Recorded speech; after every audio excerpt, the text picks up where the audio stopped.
स्वतंत्र वीर स्वर्गीय नारायण गजानन तथा नानाजी आचार्य के स्मृति दिन पर चेंबूर वासियों ने किया अभिवादन। मुंबई चेंबूर के शिल्पकार तथा स्वतंत्रता सेनानी स्वर्गीय नारायण गजानन तथा नानाजी आचार्य के स्मृति दिन पर चेंबूर वासियों ने उन्हें श्रद्धा सुमन अर्पित कर अभिवादन किया। इस दौरान वरिष्ठ नागरिक से लेकर स्कूल कॉलेज विद्यार्थी भी मौजूद थे। काम काय धन्यवाद। सर्वप्रथम मी NG आचार्य आणि DK मराठे कॉलेजचे सर्व प्राध्यापक, सर्व टीचिंग नॉन टीचिंग स्टाफ, सर्व विद्यार्थी आणि NCC कॅडेट यांच्यातर्फे नानांच्या स्मृतीस नमन करून नानांच्या कार्याबद्दल आपल्याला आज बरंच काही ऐकायला मिळालं आणि गेली 23 वर्ष मी हे ऐकतो आणि त्यांच्या कार्यापासून मला प्रेरणा मिळते। त्याच पद्धतीने जर तरुण पिढीने ती प्रेरणा घेतली तर नक्कीच आज आपण जे त्यांच्या स्मृतीस नमन करतो ते पूर्ण होईल असं मला वाटतं। तर नानांनी केलेले कार्य जसे सुरुवातीला त्यांनी आपल्या आजूबाजूच्या समाजातील जे मागासवर्गीय लोकांसाठी काम केलं, त्यांनी जे निर्वासित लोकांसाठी काम केलं, त्यांनी स्वतः होमगार्डमध्ये काम केलं आणि त्यांनी आपण एवढंच न करता आपल्या मुलांना या पद्धतीचं ट्रेनिंग दिलं की त्यांनी त्यांचं कार्य पुढं सर्व चालू ठेवलं, अविरत चालू ठेवलं आणि ते अजून चालू आहे। त्याचंच एक उदाहरण म्हणजे आमच्या कॉलेजचं NG आचार्य आणि DK मराठे कॉलेज हे नाव त्यांच्या नावाने सुरू झालेलं काम। तर हे जर तरुण पिढीने घेतलं, फक्त आपणच नाही करायचं तर आपल्या आजूबाजूच्या व्यक्तींना, आपल्या येणाऱ्या पुढच्या पिढीला सामाजिक कार्य करण्याची जी त्यांच्यामध्ये आत्मीयता निर्माण करणं, त्यांच्यामध्ये प्रेरणा निर्माण करणं हे जर झालं तर तरुण पिढी हे काम जर पुढं घेऊन गेली तर आपल्या समाजात सगळं काही व्यवस्थित होण्याची शक्यता आणि हेच तरुण पिढीने घेणं अपेक्षित आहे। धन्यवाद। हो, चेंबूर के शिल्पकार को देखिए, स्वतंत्र सेनानी आचार्य साहब का जो इतिहास है वो 100 साल क्या 200 साल भी ख़त्म नहीं हो सकता। उसकी वजह है मैंने देखा जब मैं बॉम्बे में आया, फिर चेंबूर में एक ही नाम चल रहा था आचार्य परिवार का। साथ ही साथ मैं थोड़ा ये हो गया शरद भाव के साथ। शरद भाव यहाँ का लीडर था। चेंबूर में एक ही लीडर का नाम मैं सुना जिसका नाम है शरद आचार्य। मुझे मौका मिला, उनका नज़दीक जाने का मौका मिला। मैं कोई लीडर नहीं था, लेकिन ये जो अच्छाई है ये चेंबूर कभी भूल ही नहीं सकता है। उसका वजह है कर्म जो है उसमें ईश्वर को देखा। आज आपको पता है उनका पोता आज राजनीति में है, शिवसेना का सुबोध आचार्य जी। आज उसको कोई लालच नहीं है, वो सेवा करता हूँ। आज भी बाला साहब का जो विचार को मानने वाला शिवसेना में हो, वो दूसरा किधर चले नहीं गया। अगर उसको तो मिनिस्टर भी बना लेगा, MLA भी बना लेगा, लेकिन उसने अपना परिवार का जो सिस्टम है, मैंने सुबोध जी का बहुत नज़दीक रहा हूँ, भाव का बहुत नज़दीक रहा हूँ, उनका कैरेक्टर देखा, उनको किसी लालच नहीं। ये जो पीढ़ियाँ है जगन्नाथ आचार्य, नारायण आचार्य जी और शरद आचार्य जी और सुबोध आचार्य जी, उसका बच्चा, ये 5 जनरेशन कौन जान दे? किसी परिवार को जान दे? कोई नहीं जान दे। आज मैं 2 शब्दों में उनको श्रद्धांजलि अर्पित करते हुए उनका परिवार को मैं आशीर्वाद नहीं दे सकता है, क्योंकि ये जो ब्राह्मण परिवार जो थे वो चेंबूर में एक ही ब्राह्मण परिवार का नाम था आचार्य। अगर किसी को हिंदू लोगों को पता नहीं कौन दूसरा ब्राह्मण है, तो उस परिवार को मैं आशीर्वाद देता हूँ, ब्लेसिंग देता हूँ, क्योंकि उस बच्चे को भी मैं ब्लेसिंग देता हूँ। आप ऐसे इस तरह इस परिवार का नाम एजुकेशन में पब्लिक का सेवा में आप इस परिवार को बहुत आगा 100 साल तक जिंदा लेके जाने का काम जिम्मेदारी आपको दिया है। मैं आपको धन्यवाद देते हुए मुझे 2 शब्द बोलने के लिए मौका दिया, इसलिए मैं जय महाराष्ट्र जय हिंद। तर काय हे नारायण आचार्य हे जवळून बघितले नाहीत, पण मी ज्या वेळेला 1968ला आलो त्यावेळेला नाव ऐकून होतं. नंतर शरद भाऊ बाजूला म्हणून शरद भाऊंच्या बरोबर अख्खा महाराष्ट्र फिरलो. शरद भाऊंचं जे काम होतं त्याच्यापेक्षा यांचं सामाजिक कार्य जास्त होतं. शरद भाऊ हे 6 वेळा निवडून आले, कधीच पडले नाहीत. मुंबईत पुऱ्या मुंबईत 1985ला 2 नंबरनं मतानं निवडून.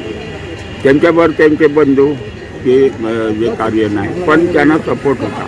अरविंद आचार्य, शशी आचार्य आणि माझा जवळचा घरगुती संबंध होता. मी रोज तिथे होते तेव्हा 2000ला ते तिकडे गेले आणि असाच तिकडे गेल्यानंतर त्यांना असा मृत्यू झाला. ते वाईट वाटलं, मी काय घेईना. आणि त्यांचा अर्ध पुतळा, पहिला हा बी अर्धच पुतळा होता. त्यावेळेला आम्ही शरद भाऊनी छत्रपती शिवाजी महाराजांचा हा तो सारंग करून ठाण्यावरून आणि आमच्या गावाला शिवाजी महाराजांचा अर्धपुतळा शरद भाऊनी आणि मोठा कार्यक्रम केला बैलगाड्याच्या शर्यती कराड त्यामुळे. हे ह्यांच्याबरोबर अख्खुरा महाराष्ट्र फिरलो. आता काय झालं माहिती आहे का, आज माझ्यासारखा न शिकलेला सुद्धा माणसानं लोकमान्य शिक्षण संस्थेत त्यांनी मला डायरेक्ट करवडून दिलं. जवळजवळ 35 वर्षांना मी स्वतःनं मी काम केलं. आता वय झालं, तिकडे गेलो. अरे हे जी कामं करत असताना शरद भाऊंचा अर्धा पुतळा आमचं इंदिरानगर वाशीनाका इथं 40 बाय 80चं हॉल आहे. 89ला ती उद्घाटन ती इथंच केलं. म्हणजे त्या हॉलमध्ये शिवसेना नेत्याचा एकच अर्धपुतळा मी बसवला. दुसरं जर नेते जर बघितलं तर कुणाचाही अर्धपुतळा अजून नाही. हा मी त्यांच्यावर असल्यामुळं कायम महाराष्ट्र पुरं त्यांनी मला फिरवलं. मी एक न शिकलेला, परिस्थिती माझी नसताना सुद्धा त्यांनी मला आतापर्यंत सांभाळून घेतलं. आणि मग शरद भाऊंचं कार्य तेच नानाचं कार्य. नाना हे काँग्रेसचे, हे शिवसेनेचे. 68 वयाच्या 18-19 वर्षापासून त्यांच्याबरोबर आहे. हे करत असताना रोज असं नाही की कधी तरी शरद भाऊंची आठवण होत नाही. आज मला सांगा, शरद भाऊंच्या चेंबूरमधले आमच्या गावचे जर झाले माझ्याकडे लिस्ट आहे. 350 मुलं शरद भाऊंच्याकडं कामाला लावली त्यांनी. मी म्हणेल ते पूर्व. आज ही परिस्थिती. एवढं मी राजकीय नेते आत्तापर्यंत बघितले, पण असा माणूस आणि त्यांचा वडील असा माणूस कोणी नाही. त्याच्या पाठीमागं बी जाणार नाही, पुढं बी होणार नाही. मला हेच सांगायचं आहे की माझ्यासारख्या ह्याला म्हणजे गरीब माणूस किंवा न शिकल्या शाळेला यांनी इतकं वर आज महाराष्ट्रात जी हाईच पण चेंबूर बॉम्बे मुंबई माझं नाव आहे आबा डांगे म्हणून. 15 वर्ष शाखा प्रमुख होते. कुणाकडं कधी नाही शरद भाऊंनी बनवलं. तरुण मित्र म्हणजे अशा कितीतरी संस्था काढल्या शरद भाऊंनी आणि त्यात म्हणाले. एवढं. जय हिंद, जय महाराष्ट्र.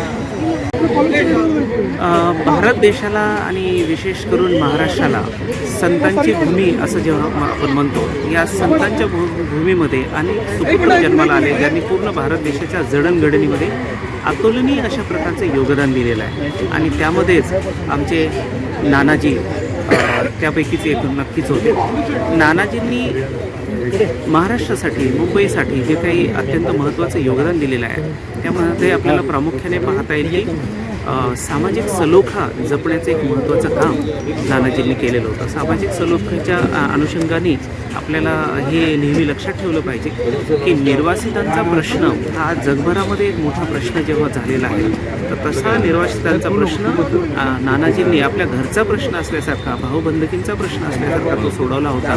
आणि अनेक निर्वासित या घटनेचं आपलं स्मरण करतात. आजही अनेक निर्वासित या ठिकाणी आजही या ठिकाणी जमलेले आहेत. ही एक फार मोठी जमेची गोष्ट म्हटली पाहिजे. याचबरोबर नानाजींचं अष्टपैलू व्यक्तिमत्व जे होतं त्यामध्ये त्यांनी शिक्षण या क्षेत्रामध्ये सुद्धा अत्यंत महत्त्वाचं काम केलेलं आहे. आणि शैक्षणिक कार्य असो, सामाजिक कार्य असो किंवा मुंबईच्या जडणघडणीमध्ये जेणेकरून मुंबईचे जे इन्फ्रास्ट्रक्चर आहे, मूलभूत डेव्हलपमेंटचे क्वेश्चन्स आहेत, यामध्ये सुद्धा नानाजींनी अतिशय मोठं योगदान दिलेलं होतं. आणि म्हणून महाराष्ट्राचे, या देशाचे महान सुपुत्र म्हणून नानाजींचं आपण नेहमी स्मरण करतो. नानाजींच्या कार्याचं आणि त्यांच्या व्यक्तिमत्वाचं आपण नेहमी स्मरण करून स्फूर्ती घेऊन पुढे गेलं पाहिजे. आणि आजच्या युवकांनी नानाजींसारखी पर्सनॅलिटी, तशा प्रकारचं व्यक्तिमत्व आपण बनवलं पाहिजे, स्मरलं पाहिजे, दररोज प्रेरणा घेतली पाहिजे आणि त्यातून आपण आयुष्य आपलं कशा पद्धतीने पुढे घालवायचं याची प्रेरणा घेतली पाहिजे. खरं तर आचार्य कुटुंबाचं ह्या चेंबूरवासियांवर फार मोठं असं त्यांच्या वैचारिक, सामाजिक, शैक्षणिक क्षेत्रातून एक त्यांचा वारसा आहे. इथे त्यांच्या सामाजिक कार्याचा वारसा आहे. आणि खरं नाना यांनी जे केलेले कार्य ते म्हणजे ते स्वतंत्र सेनानी होते. त्यांनी विविध क्षेत्रामध्ये देश स्वतंत्र झाल्यानंतरही शैक्षणिक, सामाजिक, वैचारिक क्षेत्रामध्ये येथील लोकांना एक वेगळं असं मार्गदर्शन लावलं. जे जाती निर्मूलन असू दे किंवा गांधीजीची दांडी यात्रा असू दे, याच्यामध्ये देखील ते सहभागी होते. तर अशा या महान अशा या स्वातंत्र्य सेनानींना आज विनम्र अभिवादन करताना मीही जेव्हा आचार्य मराठे महाविद्यालयाचा NCCचा विद्यार्थी होतो, NCCचा कॅडेट होतो, तेव्हा इथे अभिवादन करायला यायचो. आणि तेव्हापासून ही परंपरा मी चालू ठेवली की आज आमच्या पण कुठेतरी ज्या सामाजिक क्षेत्रामध्ये आमच्यासारख्या तरुण मुलांच्या ज्या जडणघडणीत यांचा देखील विचारांचा पगडा आहे. त्यांच्या पाठोपाठ सुबोधाचार्य असू देत, शरदभाऊ आचार्य असू देत, तो हे संपूर्ण आचार्य नवीन आचार्य असू देत, हे आचार्य कुटुंब जे चांगलं काम करतं आणि त्यांचाच आम्ही वारसा पुढे जतन करतोय असं बोलताना मी नानांना अभिवादन करतो. मला एक गोष्ट सांगा, जेव्हा पूर्ण चेंबूर 55 वर्षानंतर सुद्धा जेव्हा इथे एकवटलं जातं येतात त्यावेळी त्यांचा कार्याला म्हणजे आपण म्हणतो ना एहसान फरोशमंद असे काही आपण नाही आहोत. लोकांना जी जाणीव आहे की चेंबूरसाठी ह्यांनी काहीतरी केलेलं आहे म्हणूनच ही मंडळ, तुमच्यासारखी माणसं आवर्जून आपलं काम टाकून ह्या कार्यक्रमाला येतात. म्हणून त्याचं महत्त्व आजही अबाधित आहे. ते त्यांच्या कार्याचा ठसा चेंबूरमध्ये त्यांनी जो उमटवला आहे दोन्ही बाप लेकाने, त्याचं हे प्रतीक आहे. म्हणून आमच्यासारखा माणूस या ठिकाणी तब्येत बरी नसताना किंवा आवर्जून ह्या ठिकाणी येण्याचा जो प्रयत्न करतो हे त्यांचं यश आहे, त्यांच्या कार्याचं यश आहे. एक वेगळा विषय मी या संदर्भात बोलायचं जर ठरवलं, त्या पलीकडे जाऊ म्हणजे कसा जो इथे कुठलीही मांडलेला नसेल म्हणून त्याचं वैशिष्ट्य वेगळ्या पद्धतीने मी तुम्हाला सांगतो, जर तुमची परमिशन असेल तर. प्रश्न असा आहे की नाना आचार्यांसारखा मोठा माणूस ज्यांनी काँग्रेसची सगळी प्रतिमा उभी केली आणि लोकांच्या ह्याच्यातून लोकांनी त्यांना पुढार पण दिलं, किंवा पुढारी बनायला पण त्या नानांच्या कार्याबद्दल इथे बरंच तुम्हाला सांगून झाले असेल. पण एक नानांच्या ह्याचा अदृश्य पैलू जो आहे, नानांच्या आणि आचार्य फॅमिलीचा तो अदृश्य पैलू मी या ठिकाणी तुम्हाला सांगतो. म्हणून बोललो मी तुमच्याशी आता या ठिकाणी. हा अदृश्य पैलू असा की सगळी सिस्टीम मानाने त्यांच्या ह्याच्याप्रमाणे जेव्हा त्यांनी निर्माण केले, असं असताना शरदाचार्यांसारखा माणूस काँग्रेसच्या पुढाऱ्याच्या घरातच जन्माला येतो आणि वडिलांची चौकट मोडून हा माणूस जेव्हा तिथून बाहेर पडतो त्यावेळी एक बाप म्हणून आणि एक लेक म्हणून जेव्हा हे दोघे एकत्र त्या कुटुंबात जेव्हा घरी आमने सामने येत असेल त्यावेळचा हा जो त्यांचा अदृश्य संघर्ष आहे, हा अदृश्य संघर्ष किती तोलामोलाचा वाटतो त्याचं कारण असं आहे, छोट्या मोठ्या कारणास्तव जिथे कुटुंब व्यवस्था पूर्णपणे ढासळत असताना बारीक सारीक गोष्टींना असं असताना हा संघर्ष त्या उंबरठ्याच्या बाहेरसुद्धा त्यांनी येऊन दिला नाही म्हणून आणि त्यांच्याबरोबर असलेली त्यांची जी भावंड आहेत ह्यांनी सुद्धा चार भिंतीमध्ये घुसमट स्वतःची करून सुद्धा हा संघर्षाला बाहेर गेला नाही आणि कुटुंब व्यवस्था कशी असावं याचं खऱ्या अर्थाने अतिशय उत्तम उदाहरण त्या काळात त्यांनी घालून घेतलं म्हणून त्यांचं आणि त्यांच्या कुटुंबाचं मोठेपण आपण आवर्जून लक्षात घ्यायला पाहिजे असं मला मनापासून वाटतं. नारायण गजानन आचार्य आज त्यांचा स्मृतिदिन आहे, 55वा स्मृतिदिन आहे. त्यांच्याबद्दल आमच्यासारखे छोटेसे कार्यकर्ते काय बोलू शकणार, परंतु त्यांची जी थोर माहिती आहे तर ती सर्व येणाऱ्या पिढीला कळणं महत्त्वाचं आहे. मला असं वाटतं 3 डिसेंबर म्हटलं की सगळ्यांना बरोबर सकाळी 7:30 वाजता आपल्याला या आचार्य मैदानात जायचं आहे ही कल्पना असते.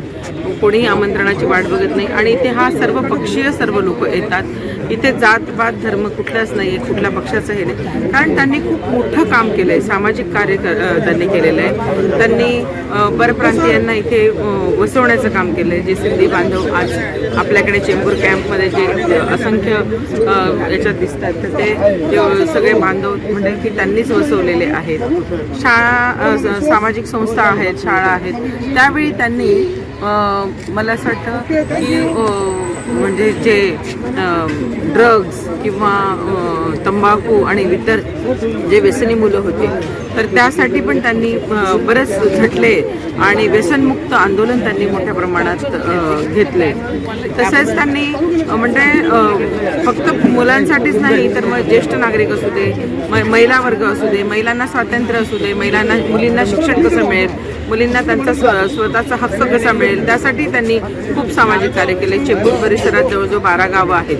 12 गावात त्यावेळची परिस्थिती बघू शकतो आपण आजच्या याच्याने कम्पेअर केलं तर किती त्यांना प्रत्येक गोष्ट विकासाकडे नेण्यासाठी झगडावं लागले. मग तो पाण्याचा प्रश्न असू दे, परत पुन्हा शौचालय असू दे, इतर सगळ्याच गोष्टी आहेत. म्हणजे अन्न, वस्त्र, निवारा जे आपण प्राथमिक गरजा म्हणतो तर त्या तळागाळातल्या लोकांपर्यंत कशा पोचल्या जातील, त्यांना कशा सुविधा मिळाल्या जाईल, कसं माणूस स्वतंत्रपणे जगेल. कारण स्वातंत्र्यापूर्वीची परिस्थिती किती बेकार होती ही आपल्याला सर्वांनाच माहिती आहे आणि त्यामुळे आज त्या सगळ्या गोष्टीचा आढावा, त्या गोष्टीचा म्हणजे एक सगळ्या तरुण पिढी पुढे देणं खूप महत्त्वाचं वाटतं आणि म्हणून सर्वजण प्रत्येकाला काहीतरी देणं लागतं समाजाला आणि ती एक कृतज्ञता म्हणून नाही पण एक आपली भावना म्हणून आम्ही सर्वजण इथे दरवर्षीप्रमाणे याही वर्षी उपस्थित राहिलो आहे आणि नानांना खूप मनापासून अशी माझ्या विभागाच्या वतीने, माझ्या कुटुंबाकडून आणि माझ्याकडून आम्ही आज आदरांजली दिली आहे. धन्यवाद. थोर स्वातंत्र्य सैनिक, देशभक्त आणि या चेंबूरचे शिल्पकार नारायण गजानन आचार्य उर्फ नाना यांचा आज स्मृती दिवस. गेल्या कित्येक वर्षापासून आम्ही नानांना मानवंदना देण्यासाठी या ठिकाणी येत असतो आणि आज आपण पाहत असाल की चेंबूरमध्ये राहणारी प्रत्येक क्षेत्रातल्या व्यक्ती, मग ते राजकारण असो, समाजकारण असो, शिक्षण असो, महिला, पुरुष, वृद्ध, विद्यार्थी, तरुण, हे सर्वजण नानांना अभिवादन करण्यासाठी प्रत्येक वर्षी या ठिकाणी येत असतात. नानांनी एका विशिष्ट कालावधीमध्ये जे अप्रतिम अशा प्रकारचं काम केलेलं आहे, त्यामध्ये अस्पृश्योद्धाराचं काम असेल, व्यसनमुक्तीचं काम असेल, समाजात शिस्त लागावी म्हणून एक होमगार्ड चळवळीमध्ये त्यांचं योगदान असेल, खास करून स्वातंत्र्य सेनानी म्हणून त्यांनी भोगलेला कारावास, जे 4 वर्ष ते सश्रम कारावास त्यावेळेला दांडी यात्रेमध्ये सहभागी झाले म्हणून झालेला होता. नाना आणि त्यांचे सर्व सहकारी या चेंबूर परिसरामधले यांनी देशाला स्वातंत्र्य प्राप्त व्हावं यासाठी आटोकाट प्रयत्न केले. लाट्याकाट्या खाल्ल्या ब्रिटिश पोलिसांच्या, कारावास भोगला आणि ह्या संपूर्ण प्रक्रियेमधून शेवटी आपला देश स्वतंत्र झाला.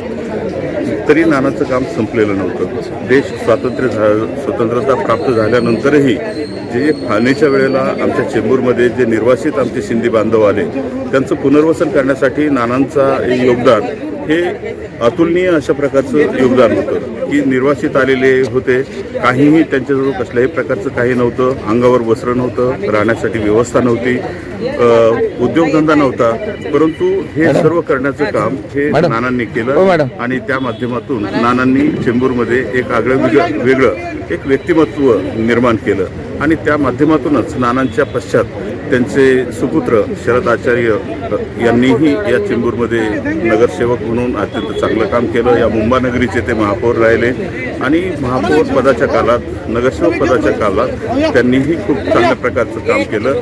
नानांचं काम हे आजही सर्व आपल्या लोकांच्या समोर आहे आणि नानांनी घालून दिलेला आदर्श घेऊन जर आम्ही यापुढे चेंबूरमध्ये काम केलं सर्वच लोकांनी तर निश्चित मानानं हे चेंबूर आणखी सुशोभित होईल आणि चांगलं निर्माण होऊ शकेल. म्हणून आजच्या या दिवशी नारायण गजानन आचार्य उर्फ आमचे लाडके नाना यांना राष्ट्रवादी काँग्रेस पक्षाच्या वतीनं मी अंतःकरणपूर्वक या ठिकाणी आज आदरांजली वाहतो.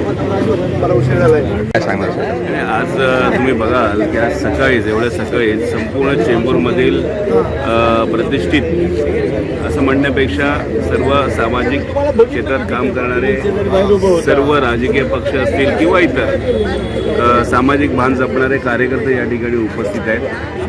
याचं कारण एवढंच आहे की नानांनी जे काम करून ठेवलं आहे, म्हणजे आम्ही तर लहान होतो, कदाचित आमचा जन्म पण झाला नसेल, परंतु आम्ही त्यांच्याबद्दल ऐकून आहोत. शरद भाऊंबद्दल सुद्धा थेट आम्हाला तसा आमचा काही संबंध आला नाही, परंतु आमचे वडील त्यावेळेचे शिवसैनिक भाऊंबरोबर काम करत होते. आपलं अनेक शिवसैनिक आहेत की ज्यांच्या तोंडून भाऊंच्या बद्दलचं आम्ही ऐकतो. पण एवढंच सांगू शकतो की वर्तमान परिस्थितीमध्ये आपण देशभक्त म्हणून नानांकडे पाहत असताना सध्या जी काही छुपी हुकुमशाही या देशामध्ये सुरू आहे तर ती हुकुमशाही नेस्तनाबूत करण्यासाठी एक आदर्श आम्ही त्यांच्याकडून घेऊ आणि निश्चितपणे येणाऱ्या काळामध्ये जो काही लढा आम्हाला लढायचा आहे निश्चित त्यांच्यापासून आम्हाला प्रेरणा मिळेल. आम्ही त्यांना श्रद्धांजली अर्पण करत असताना सर्वच देशभक्तांना आम्ही ग्वाही देतो, वचनच समजा की ही राजकीय परिस्थिती जी आहे, राजकीय परिस्थिती म्हणण्यापेक्षा देशावरचं एक आक्रमण होत आहे, ते आक्रमण परतवून लावण्यासाठी त्यांच्या आशीर्वादाने आम्ही पुढे वाटचाल करू. जय महाराष्ट्र.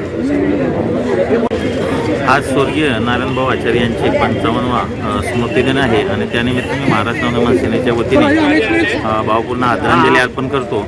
आणि खरोखर या चेंबूरमध्ये त्यांच्या कार्याचं किती मोठं योगदान आहे या झालेल्या विविध राजकीय पक्षांच्या सर्व नेते असतील, कार्यकर्ते असतील, सामाजिक क्षेत्रातील सर्व लोक असतील यावरून दिसून येते.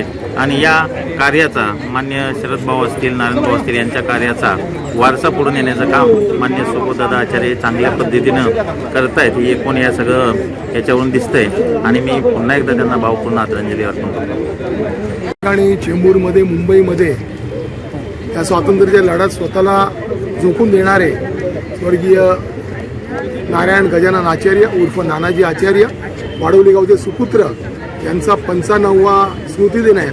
या ठिकाणी प्रतिवर्षाप्रमाणे यावर्षी देखील या ठिकाणी सर्व चेंबूरमध्ये, मुंबईमध्ये आचार्य कुटुंबियांना मानणारे आणि त्यावेळेला त्यांच्याबरोबर त्या स्वातंत्र्य लढ्यामध्ये सहभाग घेणारे आणि त्यानंतर आमचे म्हणजे आता समजा 55 वय झालं, हे आमचे आनंद मुमताज भास्कर लाड आहेत, वाडोली गावातील आमचे ज्येष्ठ नागरिक आहेत, वाशीनगर परिसरातील ज्येष्ठ नागरिक आहेत, जे त्यांनी त्यांची तळमळ जनतेसाठी या स्वातंत्र्य लढ्यामध्ये बघितली, ते आवर्जून या दिवशी या ठिकाणी उपस्थित राहतात आणि त्यांना आदरांजली वाहण्यासाठी या ठिकाणी. आणि आचार्य कुटुंबीय आज जे चेंबूरचे शिल्पकार म्हणून शरदभाऊ आचार्य यांचं नाव घेतलं जातं, खऱ्या अर्थाने चेंबूरचे शिल्पकार, नुसतं शिल्पकार म्हणून नाही तर या चेंबूरसाठी, भूमिपुत्रांसाठी, न्यायाकासाठी लढणारे ते कुटुंब आहे. म्हणून आज त्यांचं नाव या ठिकाणी आवर्जून घेतलं जातं. त्यांचीच संकल्पना घेऊन आमचे उपनेते, वाडोली गावचे सुपुत्र ॲडव्होकेट सुबोधजी आचार्य, कुठचा पण गरीब मुलगा आला, आम्ही त्यांच्याकडे गेलो की बाबा या मुलाला ॲडमिशन पाहिजे, याची फी माफ करायची आहे किंवा हॉस्पिटलसाठी कोणाला मदत पाहिजे तर ते आवर्जून करतात. मी आचार्य कुटुंबाचे मनपूर्वक आभार मानतो. वाडवली गावच्या वतीने, चेंबूरवासियांच्या वतीने, शिवसेना शाखेच्या वतीने नानाजी आचार्य यांना 55व्या स्मृतिदिनानिमित्त भावपूर्ण आदरांजली वाहतो. धन्यवाद. चेंबूरचे शिल्पकार म्हणतात. खऱ्या अर्थानं हे जे चेंबूर आजचं दिसतंय ना, चेंबूरचे खरे सुरुवातीचे खरे मुख्य जर शिल्पकार असतील तर नानासाहेब. आणि आज इथे बघितलं मी, एक 10 वर्षाच्या मुलाने नानांचे विचार मांडले. त्याला ते विचार नक्कीच त्याच्या शिक्षकांकडून कळले असतील, पण त्याने ज्या पद्धतीने त्याची मांडणी केली ना, त्यावरून आज खऱ्या अर्थानं नानांचा कार्य हे 4थ्या ते 5व्या पिढीपर्यंत पोचले.